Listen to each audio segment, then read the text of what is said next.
আমার বাপ যেদিন মারা যায়, বাপের মৃতদেহ সামনে থুয়ে সগলিক আমি কষ্ণ। আমার বাপ যার কাছ থেকে টাকা ধার লিছে বা যাই যাই টাকা পায়, সগলি আমার কাছে জানাবেন, আমি সগলি ঋণ শোধ করে দেবো। এই কথা শোনার সাথে সাথে আমার বোন হাত ঝাঁকিতে কলো, ভাই তুই শোধ করবো কেঙ্গা করে? তুই তো আজ 5 বছর ধরে চাকরি নাই, বেকার থাকে, এতগুলো টাকা তুই কেঙ্গা করে শোধ করবো? বোনকে আমি আস্তে আস্তে অভয় দিয়ে, কোনো চিন্তা করিস না বোন, বাপের সব ঋণ আমি শোধ করে দেবো, 1 টাকাও বাকি থামো না। পরের দিন সকালে ঘুমোর থেকে উঠতে না উঠতেই দরজা খুলে দেখি বারান্দার 4-5 জন লোক বসে আছে, পাওনাদার। দেখে আমার গাও ঘামে উঠলো। অকেরে কি কমো, আমার মুখের ভাষা আসলো না। রাতটা ঠিক মতো পার হবার দেয়নি, আসে হাজির।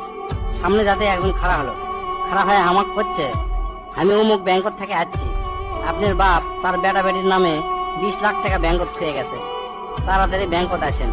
বাদ বাকি 4-5 জন যারা আছে তারা সকলি করছে আমাকে সমিতিতে আপনার বাপ 20 টাকা করে জমা করেছিল, আরেকজন করছে 50 টাকা করে জমা করেছিল, আরেকজন করছে 100 টাকা করে জমা করেছিল।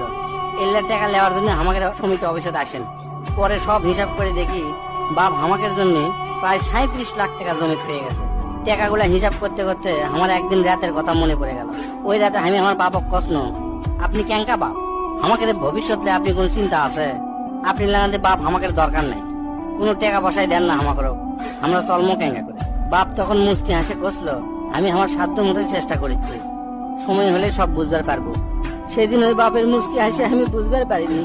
সেই দিন রাত ঠিকই আছে, কিন্তু বাপটা আমার নাই। মাঝে মাঝে রাতের বেলা আকাশের দিকে তাকে কই, বাবা আজ পর্যন্ত তোমাকে বুঝতে পারলাম না, তোমার উপর খালি রাগই করে গেছি, কিন্তু তোমাকে জোরে ধরে কোনোদিন আই লাভ ইউ করতে পারলাম না।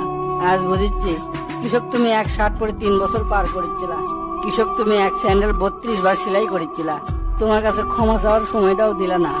আমাকে তুমি মাফ করে দিও আব্বা, জীবনে তোমার সাথে অনেক বেয়াদবি করছি।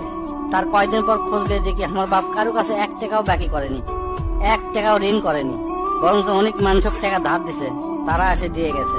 তাই তোর হাত পাও ধরে কই, দোস্তরা তোকে বাপ অনেকেই বেঁচে আছে, বাপের সাথে কোনোদিন বেয়াদবি করবো না। বাপ যে